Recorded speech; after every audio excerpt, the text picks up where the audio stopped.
এই মুহূর্তে নজর রাখবো যে গুরুত্বপূর্ণ খবরের দিকে। ইতিমধ্যেই দেখা যাচ্ছে রাজ্যে বিভিন্ন জায়গায় মিড ডে মিল দুর্নীতির অভিযোগ উঠছে। এই মিড ডে মিলে কখনো শিশু পাতে সাপ, ব্যাঙ, টিকটিকি প্রভৃতি মেলার অভিযোগ উঠছে, প্রভৃতি তারা মিলছে এবং পাচ্ছেন না শিশু পাতে তারা ভাত বা খিচুড়ি।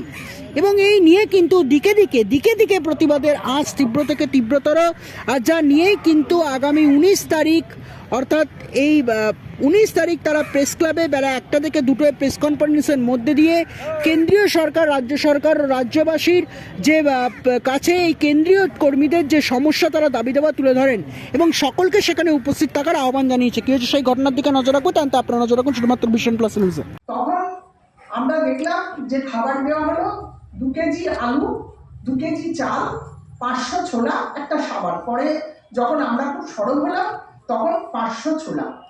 তাহলে এটা ওই যে 5 টাকা 47 আর 8 টাকা 14, এটা যদি হিসেব করে একটা মাসের আমরা টাকাটা দেখি, সেই টাকাটা তো এমনিই কম। আবার সেটার থেকে এখানে কেটে নিয়ে এই খাদ্য সামগ্রী কোনো সুরক্ষা দেওয়া হয়নি সেই সময়।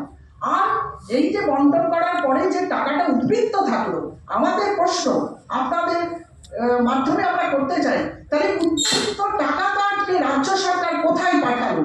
এবং আজকে এই উদ্বৃত্ত টাকাটার জন্য আমরাও এই 5টা সংগঠন থেকে একটাই দাবি রাখবো যে কর্মীদের যেমন দাবি পূরণ হবে, বেনিফিশিয়ারিদের যেমন দাবি পূরণ হবে,